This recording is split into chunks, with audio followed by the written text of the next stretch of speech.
إن الحمد لله نحمده ونستعينه ونستغفره ونتوب إليه ونعوذ بالله من شرور أنفسنا وسيئات أعمالنا من يهده الله فلا مضل له ومن يضلل فلا هادي له أشهد أن لا إله إلا الله وحده لا شريك له وأشهد أن محمدا عبده ورسوله صلى الله عليه وعلى آله وصحبه أجمعين.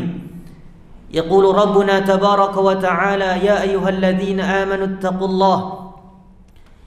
الله حق تقاته ولا تموتن إلا وأنتم مسلمون. يا أيها الذين آمنوا اتقوا الله وقولوا قولا سديدا يصلح لكم أعمالكم ويغفر لكم ذنوبكم ومن يطع الله ورسوله فقد فاز فوزا عظيما. أما بعد معاشر المسلمين, jemaah salat Jumat yang semoga dirahmati oleh Allah Subhanahu wa taala. Di antara nikmat Allah yang paling besar yang Allah berikan kepada kita adalah mempertemukan kita dengan hari-hari yang paling berharga, yang paling baik, yang mana amal saleh seorang hamba begitu dicintai oleh Allah Subhanahu wa taala dibandingkan hari-hari yang lain.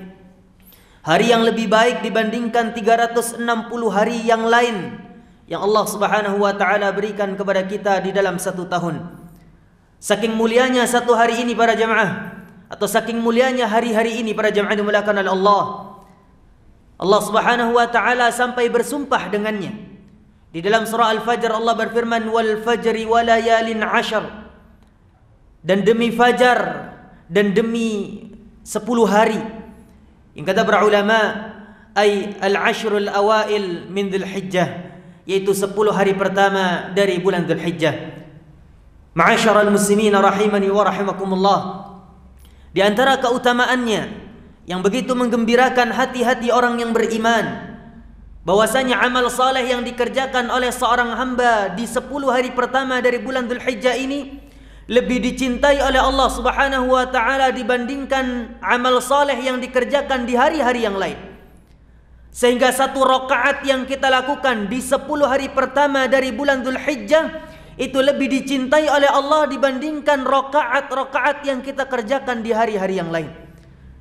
Satu ayat yang kita baca di 10 hari pertama dari bulan Dzulhijjah itu lebih dicintai oleh Allah Subhanahu wa taala dibandingkan ayat-ayat yang kita baca di dalam hari-hari yang lain. Satu rupiah yang kita sedekahkan di jalan Allah di 10 hari pertama dari bulan Dzulhijjah ini lebih dicintai oleh Allah Subhanahu wa taala dibandingkan ribuan rupiah yang kita keluarkan di hari-hari yang lain.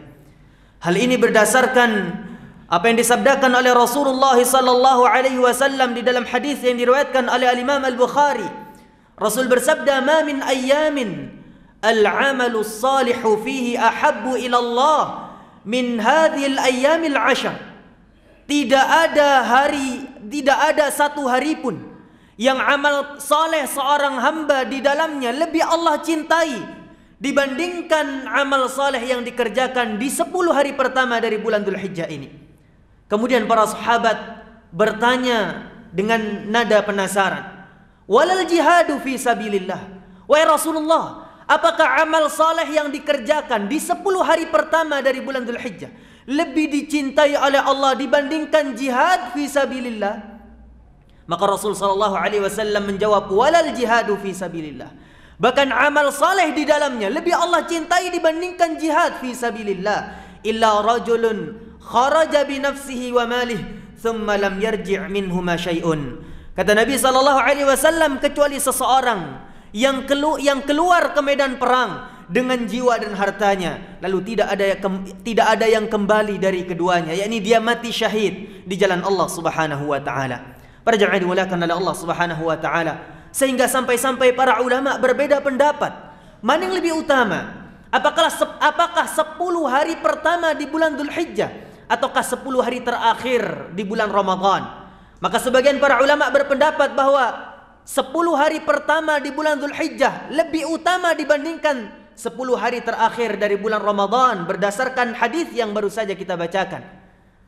Dan pendapat yang lain mengatakan bahwa kemuliaan yang ada di 10 hari terakhir dari bulan Ramadan itu kemuliaannya yang paling besar ada di malam harinya.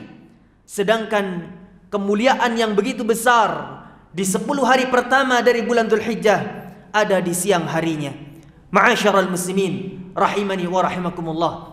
Kesempatan yang begitu luar biasa yang Allah berikan kepada kita para jamaah, dengan Allah mempertemukan kita dengan 10 hari pertama di bulan Dzulhijjah ini. Artinya Allah memberikan kepada kita kesempatan untuk memperbanyak amal saleh, yang kemudian amal saleh itu menjadi amal saleh yang paling dicintai oleh Allah dibandingkan amal saleh yang kita kerjakan di bulan-bulan yang lain. Ma'asyiral muslimin rahimani wa rahimakumullah.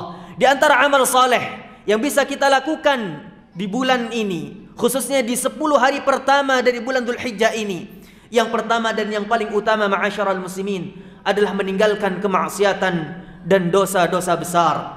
Hal inilah yang pertama kali Allah pesankan kepada kita ketika Allah menyebutkan tentang 4 bulan haram dari 12 bulan yang Allah tetapkan bagi manusia. Allah menyebutkan minha arba'atun hurum, dari 12 bulan yang Allah tetapkan bagi manusia ada 4 bulan haram. Dan pesan Allah pertama kali yang Allah sebutkan setelahnya adalah fala tadhlimu fihinna anfusakum, jangan kalian berbuat zalim, jangan kalian menzalimi diri kalian sendiri dengan kemaksiatan di dalam bulan-bulan tersebut.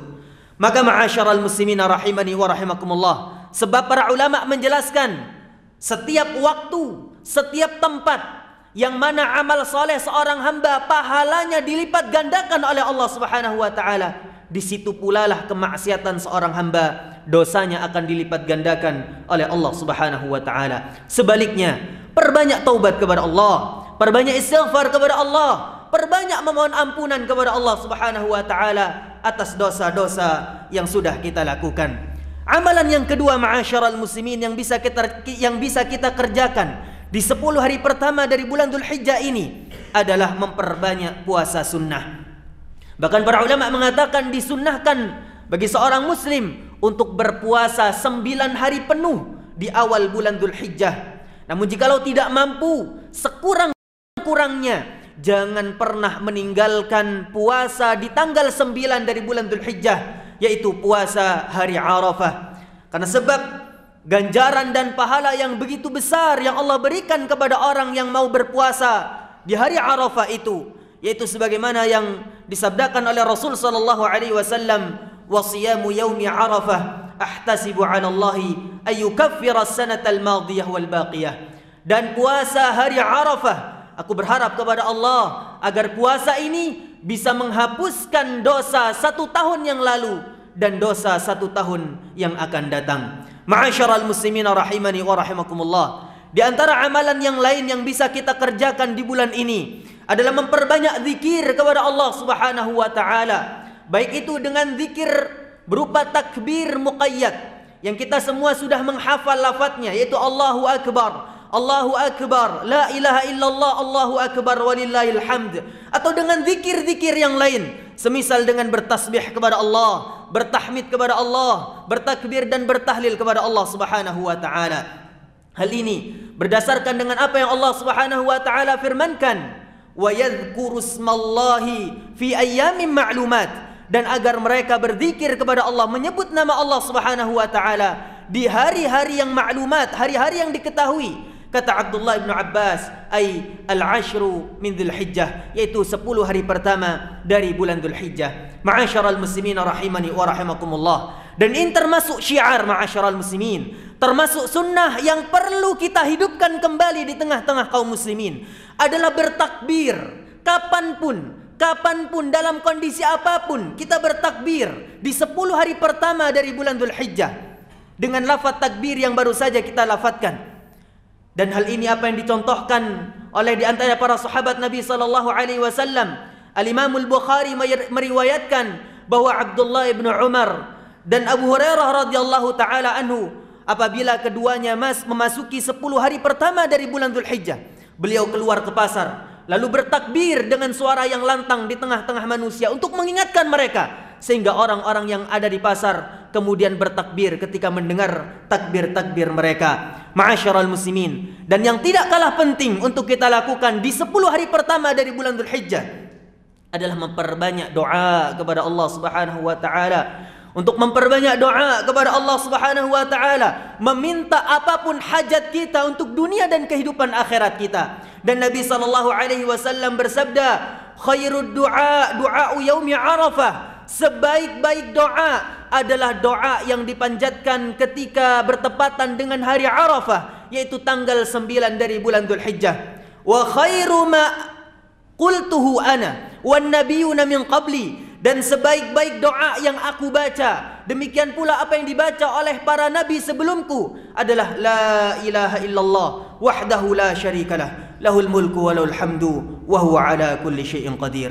Barakallahu li wa lakum fil Qur'anil azim wa nafa'ani wa iyyakum bima fihi minal ayati wadh-dhikril hakim wa taqabbala minni wa minkum tilawatahu innahu huwas samiul alim. Aqulu qawli hadha wa astaghfirullaha li wa lakum wa lisairil muslimin min kulli dhanbin wastaghfiruhu innahu huwal ghafurur rahim.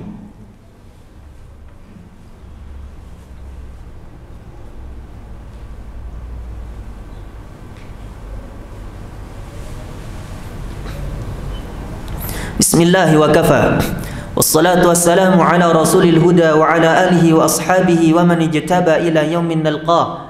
Amma ba'du, ma'asyiral muslimin rahimani wa rahimakumullah. Di antara amalan yang perlu kita perhatikan di 10 hari pertama dari bulan Dzulhijjah adalah berkurban bagi mereka orang-orang yang Allah berikan kemampuan dan keluasan harta. Ma'asyiral muslimin, terlepas dari perbedaan para ulama tentang apa hukumnya, apakah sampai kepada derajat wajib ataukah hanya sunnah, tapi sesungguhnya Allah Subhanahu wa taala telah menggandengkan perintah untuk berkurban dengan perintah untuk menunaikan salat. Allah berfirman, "Fashalli li rabbika wanhar." Maka salatlah wahai Muhammad untuk Rabbmu dan berkorbanlah untuknya. Bahkan Nabi SAW memberikan ancaman kepada mereka orang-orang yang punya keluasan harta. Allah berikan kekayaan kepadanya, namun dia tidak mau berkurban.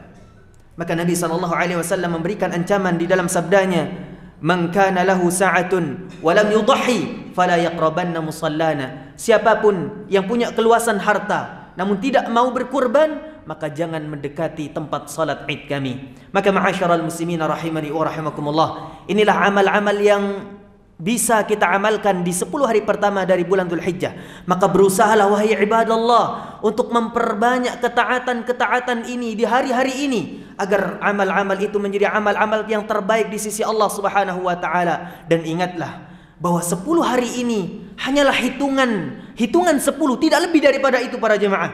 Tidak lebih daripada itu. Apabila berakhir 10 hari ini, maka semua fadilah-fadilah akan kembali seperti hal semula. Maka para jemaah dimuliakan oleh Allah, jangan pernah kita lalaikan momen-momen sedemikian rupa. Jangan pernah kita lalaikan kesempatan-kesempatan yang Allah berikan kepada kita. Maka kita memohon kepada Allah Subhanahu wa taala agar Allah Subhanahu wa taala membimbing kita untuk terus memperbanyak amal saleh, istiqamah di atas agama kita dan di atas ketaatan, khususnya di 10 hari pertama dari bulan Dzulhijjah. Innallaha wa malaikatahu yusalluna 'alan nabi ya ayyuhalladzina amanu sallu 'alaihi wa sallimu taslima. Allahumma shalli 'ala Muhammad wa 'ala ali Muhammad kama shallaita 'ala Ibrahim wa 'ala ali Ibrahim wa barik 'ala Muhammad wa 'ala ali Muhammad kama barakta 'ala Ibrahim wa 'ala ali Ibrahim innaka Hamidum Majid. Allahumma ighfir lil muslimina wal muslimat wal mu'minina wal mu'minat al ahya'i minhum wal amwat innaka sami'un qaribun mujibud da'wati wa ya qadiyal hajat. اللهم أعز الإسلام والمسلمين وأذل الشرك والمشركين ودمرهم أعداء الدين يا قوي يا متين. اللهم أصلح لنا ديننا الذي هو عصمة أمرنا وأصلح لنا دنيانا التي فيها معاشنا وأصلح لنا آخرتنا التي إليها معادنا واجعل الحياة زيادة لنا في كل خير واجعل الموت راحة لنا من كل شر. ربنا هب لنا من أزواجنا وذرياتنا قرة أعين واجعلنا للمتقين إماما. ربنا آتنا في الدنيا حسنة وفي الآخرة حسنة وقنا عذاب النار. وصلى الله وسلم وبارك على نبي الأمة وعلى آله وصحبه ومن والاه وآخر دعوانا أن الحمد لله وأقيموا الصلاة.